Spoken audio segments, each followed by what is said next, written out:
Hi viewers of Privateer Station. We are traveling the next couple of weeks, so the quality of audio will be a little less and the streams will likely be a bit shorter. Hello dear friends, guests and subscribers of my channel, also the channel of Alexey Arestovich.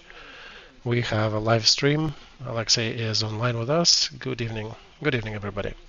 Thank you everybody that despite all the sanctions, all the prohibitions, all the new things and news and things coming out of Kiev from Zelensky administration. Thank you for staying with us. Do not forget to click the like button. There's a ton of events we'll try to fit in today's stream. Couple words about the format of our stream. First of all, some household items. There are two barcodes underneath us. One under Alexey is a link to his School of Personal Growth. The other one under me is a place where you can ask questions of us that we can address during the next stream. Of course, we will voice all the questions that you guys have requested in advance, as well as on YouTube and in my personal closed community. So anyway, use it in the future. This is a good way, good venue to ask questions and try to get things answered for yourself. Today, our poll sounds like this. Who will win in the war of special services in Ukraine? National Security Agency and their protectors from United States, from Democratic Party. Ukrainian security services under Zelensky and Yermak. Trump will expel both. Or option number 4, Putin will prevail. So with these options, this is like an indicator of our internal circus. 4th year of war, but apparently we have big issues between our security agencies. Alexey, what can you say about that? Oh yeah, I think in National Security Service of Ukraine, there are definitely some fat cats, but I think Zelensky administration is really using it and using the opportunity to destroy them. Counterintel agency is really taking some spies around this agency, and everybody, I guess, is piling up to try to topple them and get rid of some of their influence. Right, Alexei, and most people forget about Chernyshov, who is working under bail, and they're forgetting about some managers who were found to be involved in corrupt schemes. Well, right, Alexander, but somebody did not forget about that, right? National Agency of Security revealed itself to be ineffective, apparently. And looking at the formal signs, it is a structure for external management of Ukraine. On one hand, every honest Ukrainian can be happy that this structure exists, as a lot of Ukrainian organizations do not manage the country effectively. However, this is not exactly an effective structure, because even though it is designed to be managed externally, it was staffed with Ukrainians, and they got themselves stuck in a bunch of scandals. And the fact that all this anti-corruption effect hidden under this organization was had managed to get corrupted in the shortest possible terms. What can I say here? I think it's understandable. I think this agency probably needs to be done with. And this is one of the cases that the office of the president wants to get rid of them, but I would agree here in line of getting rid of ineffective structures. On one hand, all of the active structures today, investigative and security, they adhere to the orders of President Zelensky's office, and this National Security Agency was supposed to monitor them. However, they became much less effective than they were designed to be. So they're trying to get rid of them now. So here's a question: where do we find another structure that would be effective and could have been monitoring the work of the others? Short answer is nowhere. And Ukrainians were fighting so much for their freedom that it seems like they're going in the direction of staying without any freedoms. Today we basically have presidential office that is not limited by anything. They already were going in that direction, and when the war broke out, their power became total. It is a corrupt dictatorship in its essence. there was significant hope on these monitoring agencies, monitoring control functions over Ukraine, that our allies would be watching over us. However, our allies, both Biden's Democratic groups and Trump's people, unfortunately turned out to be spineless. They have a ton of materials about Zelensky, against Zelensky and his corrupt team, but they're not using them. Not to cause more disturbances, I guess. And of course, one can say that Heavenly Father is watching over everything, but that only leaves us with a higher justice, that there is no real justice in this world, and we will have to wait for higher justice for decades. Right, Alexei, some people perhaps will not even live to see that. Yeah, sorry, Alexander, I do not have anything of consolation to say in this regard. Alright, there are two possible vectors of solution in relation to what's happening. So, the remnants of this national security agency whose leader went to Britain, not sure if he came back yet or not. A lot of people are going to Britain these days.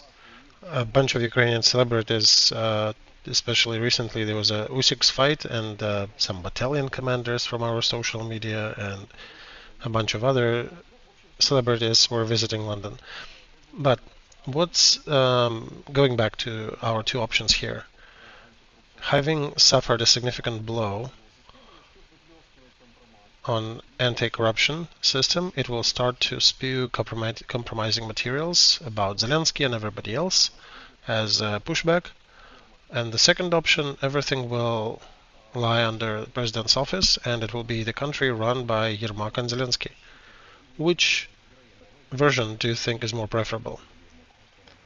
Well, let's first of all dispel the illusion that the country is under Yermak. The country is not under Yermak. The country is under Zelensky. Trust me, I know there are issues that Zelensky is not even letting Yermak to look at. And it's easier, people like to point fingers at Yermak, he's a significant figure, but trust me, every decision at the end is done by Zelensky, is made by Zelensky. And National Agency of Security was compromised and was in super cozy relations with Zelensky's office even a couple years before this war started. So during war it was devoured completely as jelly for breakfast. And I do not see them posting any compromising materials about anyone, only if they agree with the office of Zelensky in exchange for some leniency and some money. That's why I'm not seeing them being active in this vector. In order for them to become active with compromising materials, they need to get a serious push from Americans. Will they do that? If they're not realizing there are already existing materials in states, why would they push on this agency? So I do not see that as an opportunity, unfortunately. Okay, Alexei, then it looks like we're stuck with the path of dictatorship for Ukraine. Yeah, indeed. It's already here for the last 3 years, I think. Pretty heavily set dictatorship with all the significant features. So there is no hope. There is no hope in anything. There is some hope, Alexander, to the end of this war. However, there may be some resentment that can bring even worse elements to the top of society in our country. We should have been fighting for our freedom in a bit different fashion to get this result at the end. And it's not even the end, it's more like towards the middle. Well, how do you mean the middle? Oh, Alexander, it's a middle of a very, very long story. At some time, probably 2035, we'll look back and say, okay, this was the cycle. But for now, we're still a long way away from the end of it. 10 more years. You mean with Zelensky? Oh, Zelensky or his follower. Zelensky may leave in 26, 27. Doesn't mean the Democrats will come. The ones who care about the rights of humans. There likely will be brown-red tint of the next leadership in Ukraine, and it might become even worse. There'll be more likely of the fascist type government, nationalist type government, but in common parlance, that's what we call fascists. And they're not exactly hiding their faces now. The other thing is that it will not stay for long. Ukrainians will likely get rid of that, but even those year and a half that they will stay in power will be pretty bright and eventful.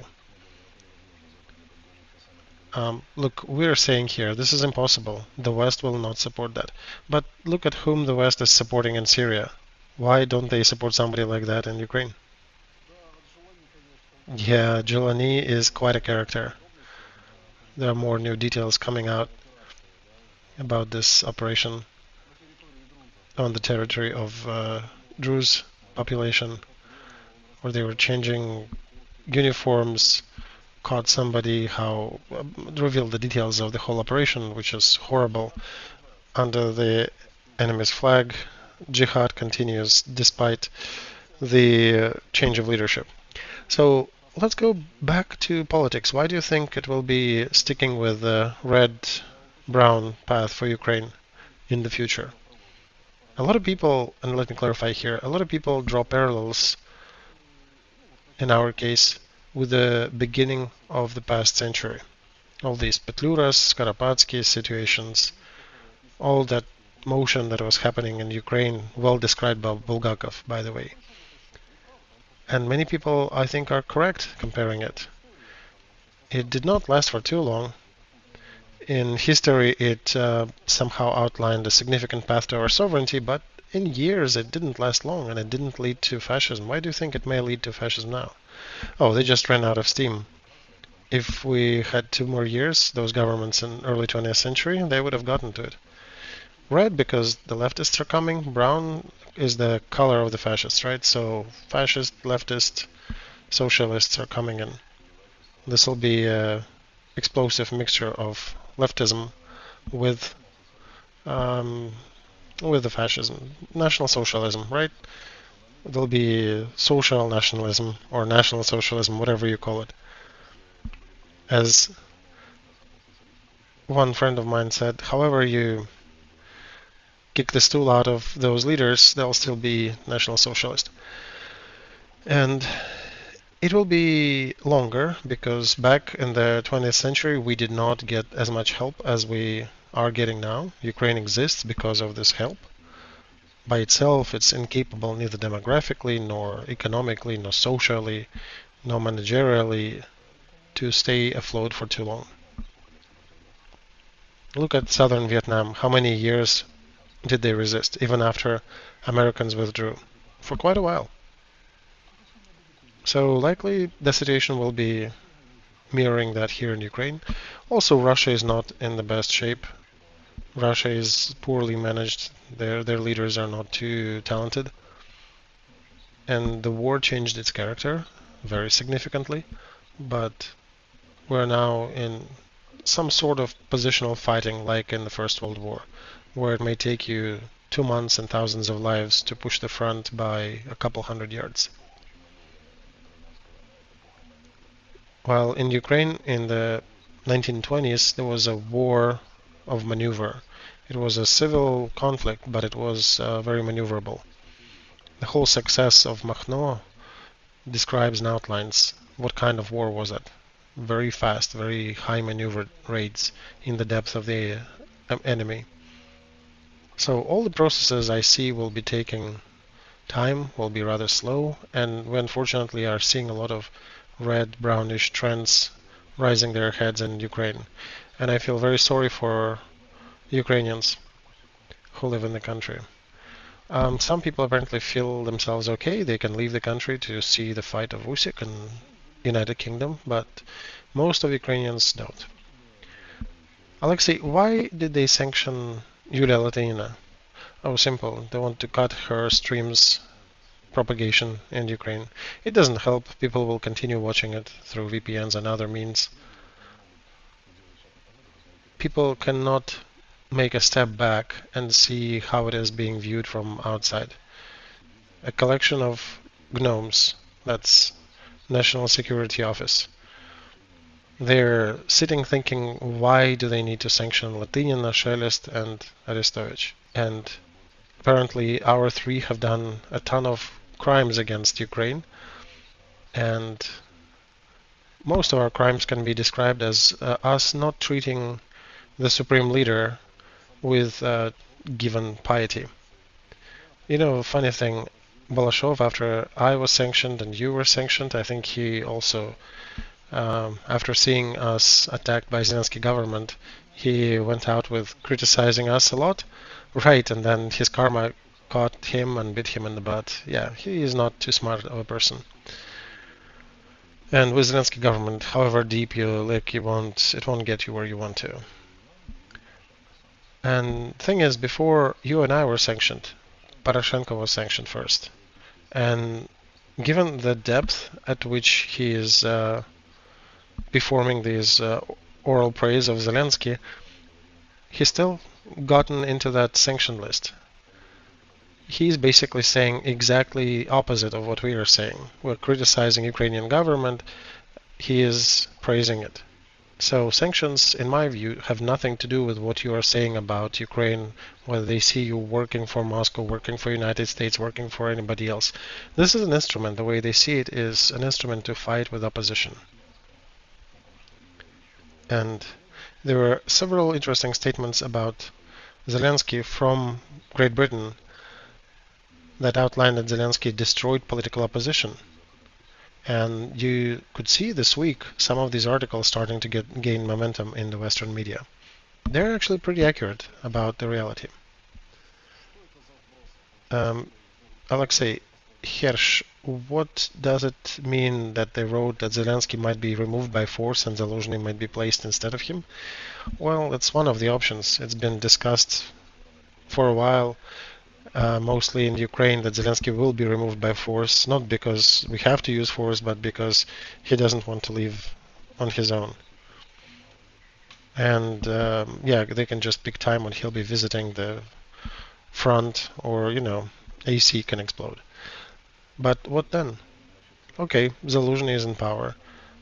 Suddenly we have higher value placed on the military, many of whom are not specifically too talented. They know how to operate on the front, but they're not talented in the civilian and peaceful sense, in political sense. But they will have to be solving a lot of specific tasks. For example, teachers' salaries and the like. And where do you take the money? Where do you get the money for that? They will do what they can do. They'll be breaking things, because army is a bulldozer or tank. It can ride, crush, and shoot. It cannot do much of the positive construction work. And they'll likely be treating their citizens with the same approach. Plus, given that the country will likely not be in a winning position, there'll be a lot of resentiment internally. And it'll be quite horrible if military come to power. The drafting commission is a very weak representation of what that future may bring. Do you like, as civilians, all that power that drafting commission has? Right? So I actually feel pity for them, for our civilians who are praising the military and waiting for them to come to power. As a military officer myself, I want to say you should never give power to the military. You need to control your military. Like a leopard, you need to feed, to train, to prep, to sharpen his fangs, and to teach him the commands at which he needs to jump at your enemy, and 3 times step on his tail a day to make sure that he doesn't even think or consider to attack you.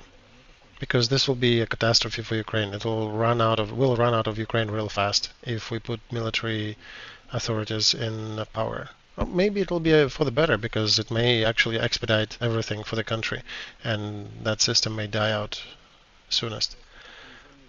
So, military layers of our society do not necessarily like Zelensky. And if we replace Zelensky with some other civilian figure, people are discussing that military may actually do a coup and change that figure. Well, it doesn't matter, Alexander, how military get to power. If they do, the result will be the same. And they will have to solve very complex tasks. First task is economy. Second is motivation of society. How can they solve it? Economy, they can take away from some people and give to others. That's the only way they can. And then, as for society, they'll make everybody marching to the same tune. What do you think they'll be making decisions in humanitarian sphere? They'll be praising the 10th article of our constitution. You seriously expect that from the military? Look at the drafting commission. You'll learn everything about social rights. Look at it and its practices. Alexey Nikolaevich, a question then to you. Then military have a higher chance to come to some agreement with Putin than the ones in power now. Come to agreement about what, Alexander? About shrinkage of Ukrainian army? About demilitarization?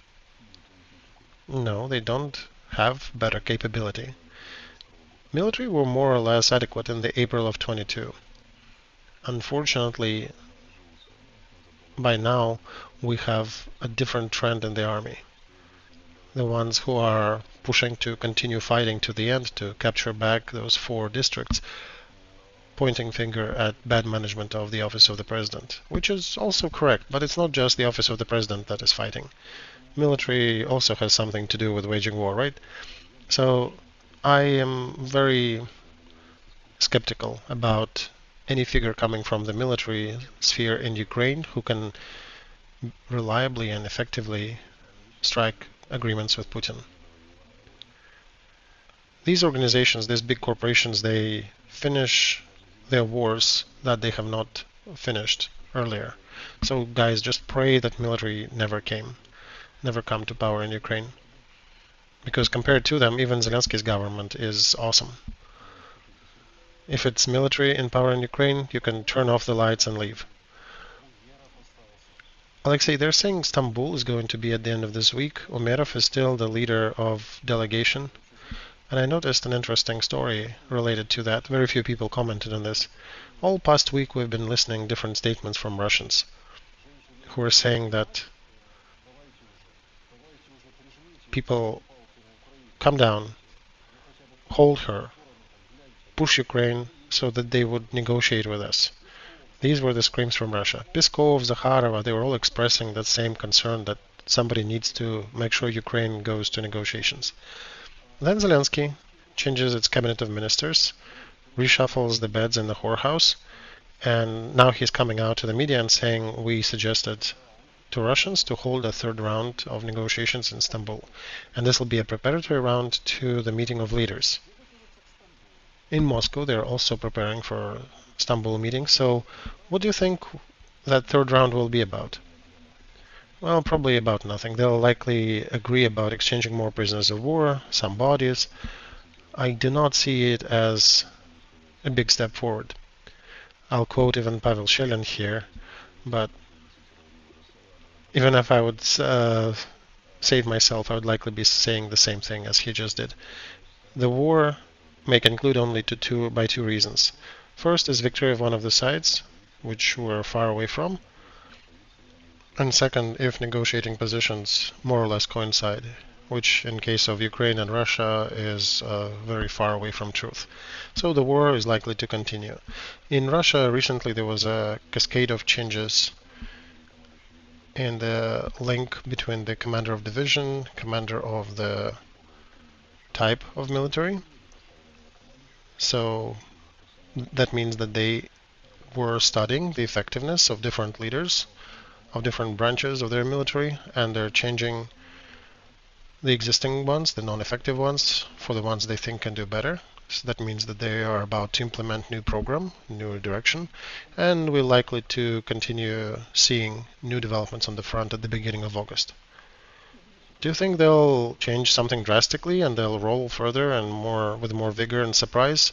No, Alexander. Russia is not full of surprises. We're not about at the time of the Second World War when Germans were expecting Russia to attack Soviet Union, to attack them in one direction, and Soviet Union had chosen different. No, everything is very predictable with Russia.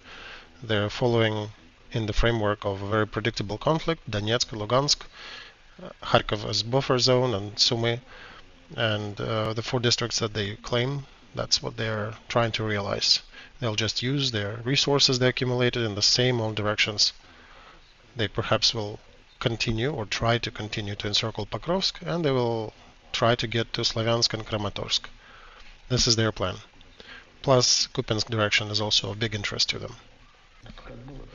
So that's likely what's going to happen. Perhaps Zaporizhzhya as well. The commanders of 58th Army were changed as well, so that direction will also get active. In Pokrovsk, they already have diversion investigative groups in the city. So the front runners of Russian army already are there. Oh yeah, they are encircling it from the north, and also they're breaking through in the south towards Dnipropetrovsky district. So everything is pretty sad there. This is a tactical success of Russians that has grown into operative tactical, and is threatening to become a wide operative tactical success in this segment of the front. Yes, here is Pokrovsk on the map.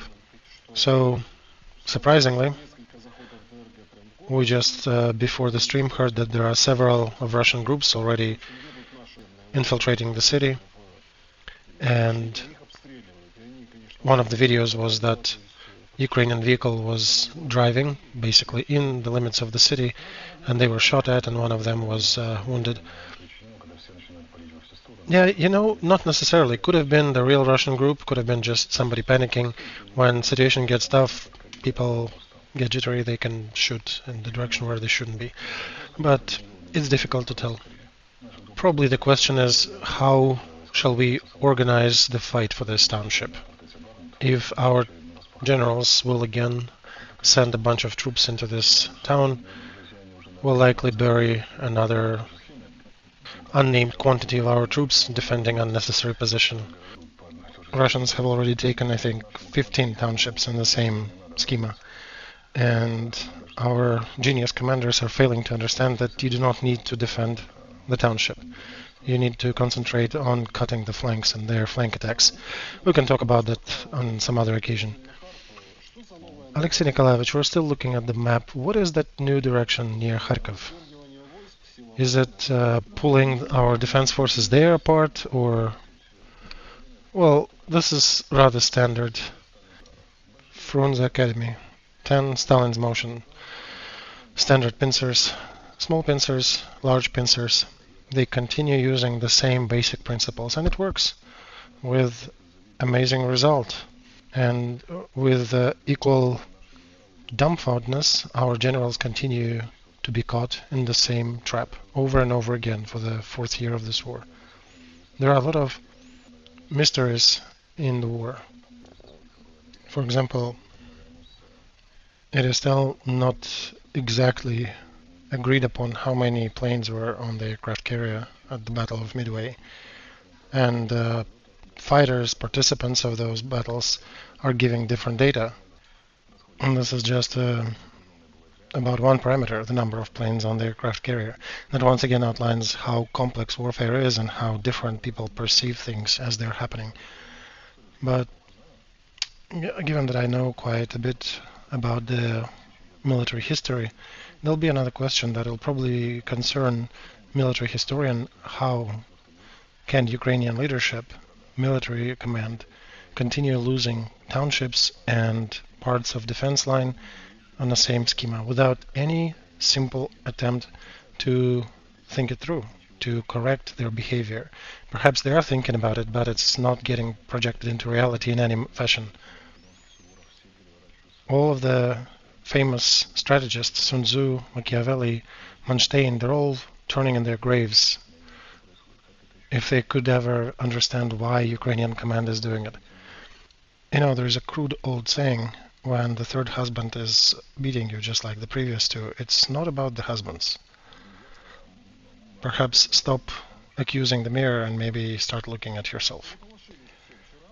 You know, like say yesterday, everybody were concerned, the day before yesterday, there was a fire near Zaporizhzhya electric station, nuclear electric station, and some people are saying that Ukrainian troops have attacked mistakenly some forest nearby. Others are saying that it's a hot season and forests are burning. Well, Alexander, even if somebody will attack nuclear station it is quite difficult to destroy it to cause certain harm. Remember back a couple of years ago, they were attacking there were several incidents of Russians attacking different energy stations, nuclear power stations. They even dropped some paratroopers near one, and they shot it up with tank, with artillery. They used UAVs to attack. They disrupted backup reserve systems. Nuclear station is difficult to crack. It's difficult to damage in such a fashion that it would cause tremendous consequence. All right, Alexey, let's go back to geopolitical level, probably most interesting one that makes me smile. Graham comes out and says that Trump will whip Putin's ass. Everybody got inspired. 100% sanctions against China, against India. And people are saying, of course, we will be looking for replacement for Russian oil. While Moscow reacts to that rather calmly, to all that bravado. And Trump is remaining quiet. He gave his 50 days and basically made his statement. So where does Graham bring these expectations from? Where does the story about whooping Putin's ass come from? Graham is pushing his own campaign in American Parliament. He probably wants to become replacement for McCain. McCain used to be in a similar position before, and Graham is aiming for the same position. I actually visited his office. He's an interesting fellow. So, regarding Trump and the rest, look, if you are slapping 18th ultra mega destructive package of sanctions, one can think that 18th sanctions package is already funny. It's almost like that old joke about 101st Chinese warning, right? This is kind of sounds similar to the 18th sanctions package. That reminds me of another joke from the times of USSR, where a young fella of a very dark skin color comes out and says, and he's basically an ambassador from some African republic in Soviet Union, and he's saying that during the last 16 revolutions that occurred in our country during the last couple of weeks, not much changed. We specifically remembered 5th and 11th revolutions, which were supported by fireworks, and that's kind of what these sanctions remind me about. Meanwhile, let's look at the dynamics. Different motions of the global West and the direction of Russia or global South. We can argue about the quality of countries in the BRICS system. We can talk that they're not real friends and allies, but the trend is present. And recently it ended with a summit in Kazan, Russia, and with Xi Jinping on Lenin's mausoleum. And supposedly Putin is going to visit Xi Jinping in Beijing on the 3rd of September. So somehow the relations between the participants of the global South do not necessarily start to break between themselves. Now imagine that the United States suddenly decided to become strict, and they implemented severe sanctions against China and India. What answer do you think they will get from India and China?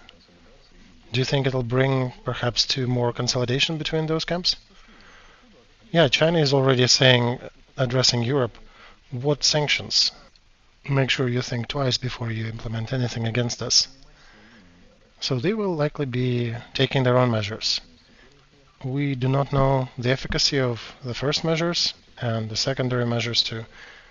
Nobody will surrender. Measures will likely continue, and we'll see probably more of the tariff war that Trump started. And apparently it's only Colombia and a few other countries that are bending over, everybody else not so much. Now there is a tariff war between EU and United States, and they're trying to figure out their position between themselves by the 1st of August. Now imagine if EU and United States cannot come to agreement. Where will EU go? They will likely go search for some soul-seeking in China and India. So it seems to me that in this global race For success, Global South may get several significant blows if the West would really decide to do that. But ultimately, the Global South may still win in the global scheme because it might lead all these countries to a better consolidation as the result of the sanctions. And now let's imagine that China will decide to interact more actively with Russia. On the battlefield, that's already driven. It starts with a U and ends with an E. And if China will start supplying actual military equipment to Russia, vehicles, arms, will you be still happy about sanctions? Sure, Russia and China and maybe India will be suffering from some of these sanctions, but Russia may get more artillery shells. North Korea may bring maybe 45,000 more troops to the front. Who will pay for all these sanctions and all these games? I, however, have significant concerns that the West is capable of implementing sanctions that will be so serious that will cause such an answer, such a revision of relations between Russia and China. However, I cannot fully exclude it. We've seen the declaration from May, joint declaration by Russia and China. We'll see what they will declare in September. How did the last 3 months change anything? But at large, I do not see West being in a serious shape to cripple anything with China or India. While Global South is actually on the rise in this relation, and they're looking for ways to take some revenge on the Global West. That's why, if I was a betting man, I would bet on the Global South in this case. So, yeah, package number 18th. Alexey, what happened with Aliyev? He's taking pictures with Gordon. He's making statements, rather sharp statements.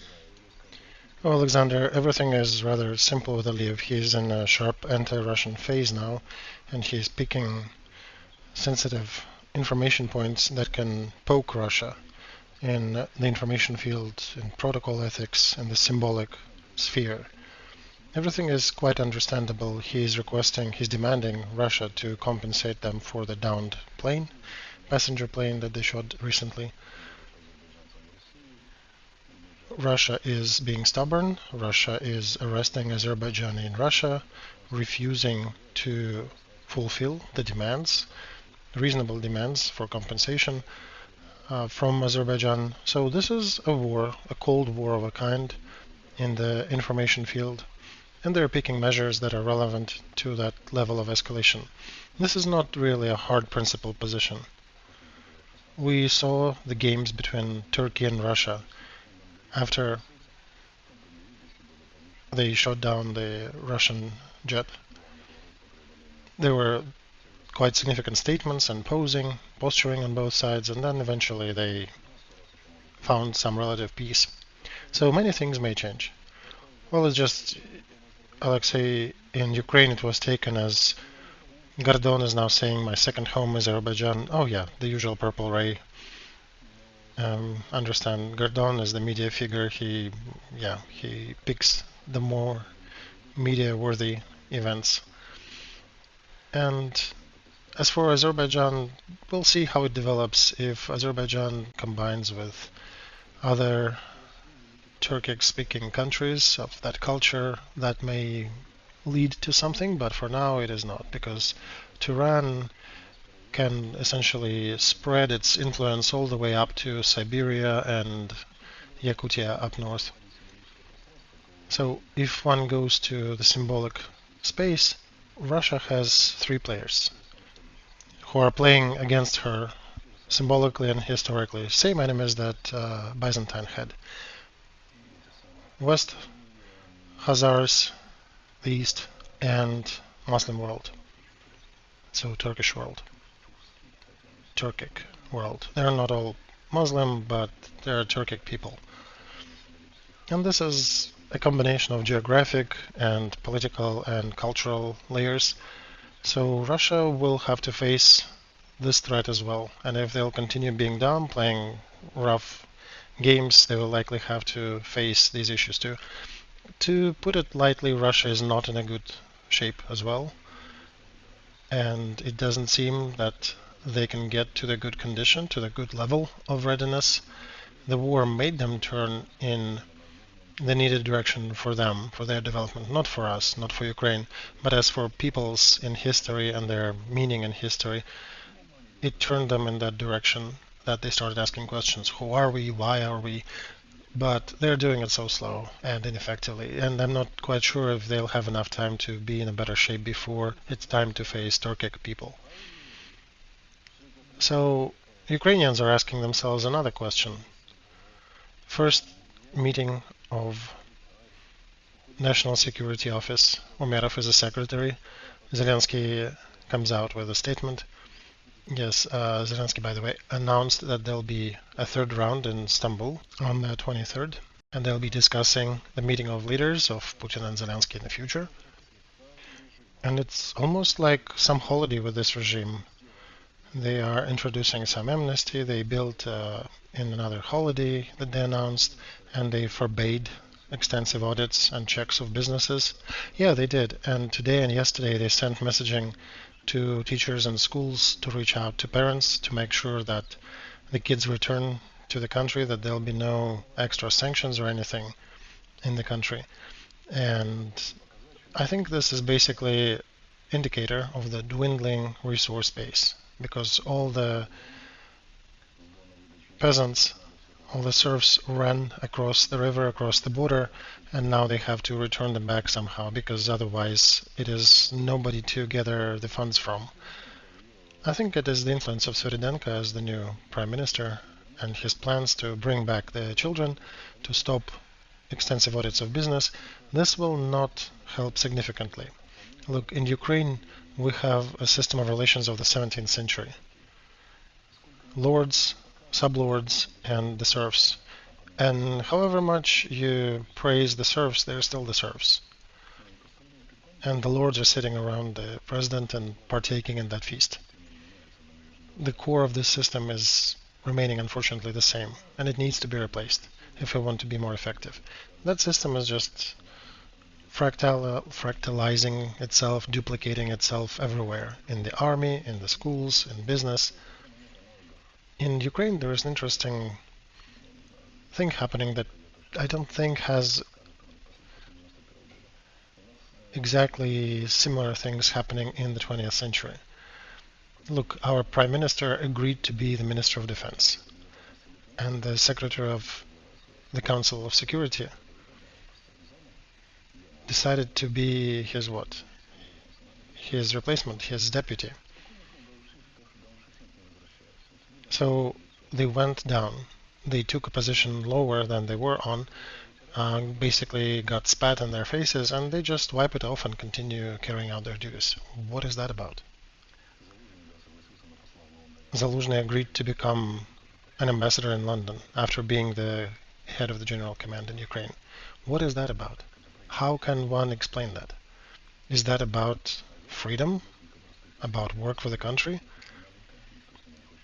A couple results, if you start thinking about that, is that they don't have a bench of replacements. They don't have anybody to replace these people with. So they are shuffling them in different ways. Very few people choose to work with the Zelensky government. And second is that people that they work with understand the degree of their doom and their incapability to achieve anything outside the system, that they even agree to a downshift versus going outside the system. So this is all very sad. In public space, Alexei, do you think it will have any reflection? What will be with our society if we separate this government from this society? Nothing, Alexander. Society is a hostage with this regime, and there's not a single reason for this society to become better. If there was any, I would have definitely picked on it, but I'm not seeing any.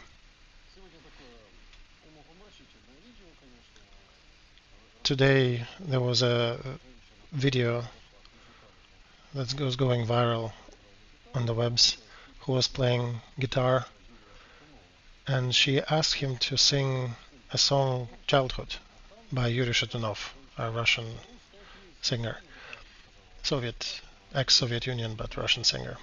So the performer played the song, even though some people out in the street were screaming that this is a Russian song, you should not be playing it. I have a duality of feelings here. On one hand, it's very two-faced situation. So they're basically trying to create a certain image outwards to show that people outside Ukraine would see it in a certain way. We'll get some ombudsman coming out and saying, let's remove Russian language, let's be a different nation. But when it goes down to the dailies, we all are what we were before. What's happening with people? Because just to ask to sing a song by Yuri Shatunov is nothing too special, right? Nothing criminal. Well, society mimics to what the government demands to a degree that they can prosecute you. Soviet Union taught everybody to smile and pretend that they are following the Communist Party. When people after the fall of the Soviet Union came in and decided to implement the same stories from Soviet Union and say that, hey, we do it better, it's now independent, it's different, our society is still doing the same. They're just adjusting and accommodating. Everything that's happening has been described in 1984 in the book by Orwell. There's a billion of such cases throughout our country. And all dissidents like you and I know that a bunch of people who accuse us publicly then go back and send us DMs in the media and text messages saying that I apologize, I had to do that because otherwise, I will never get a contract, I'll be losing my job, I still have family. So they're all pressed between a big corrupt dictatorship attacking them from the east and small corrupt dictatorship that's based here internally. What do you think will save people, Alexei? Because there's usually an exit somewhere. No, Alexander, sometimes there is no exit. And I fear that this is exactly the case right now.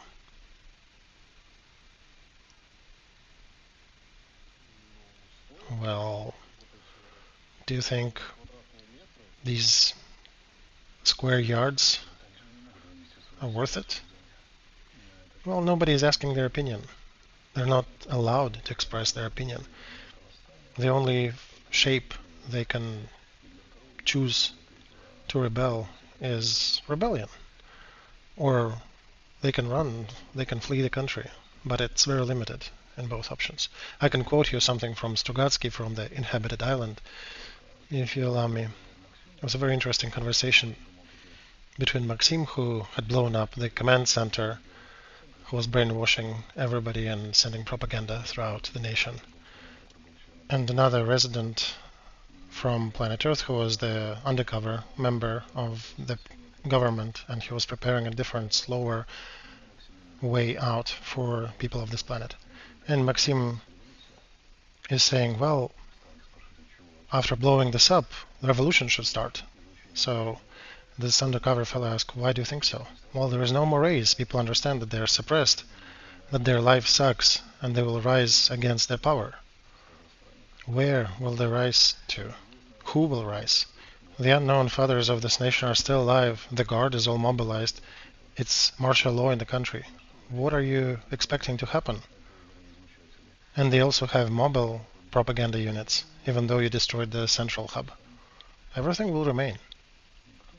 So nobody's going to rise anywhere. Not in this case. Well, Alexei, people are beating up the drafting commission. That's correct. We already see the topics where the regime can collapse. And we are seeing that drafting commission is definitely one of the Achilles heels of this regime. And those who are interested in collapsing this regime, they should be pushing on this hill. However, military or fashionable military, the ones who are on good terms with the government, they're enjoying it. They're getting enough support and they're not in the most dangerous parts of the front, versus the other brigades who unfortunately are experiencing much less love from the center and being thrown as a fodder. But for now, we still have a very stable pyramid in this society, just like in the Middle Ages. And there are very few reasons for it to change. Miracles happen, but you cannot plan for miracle. That's why we cannot seriously predict anything about that. Otherwise, there is no real exit. That all is boiling and that's due. One of the exits that can happen is if Putin prevails militarily. But then, how will it be presented? What form will it take? And what will it lead to on the occupied territories as well as on the unoccupied territories? So, a lot of ifs. End of this hour.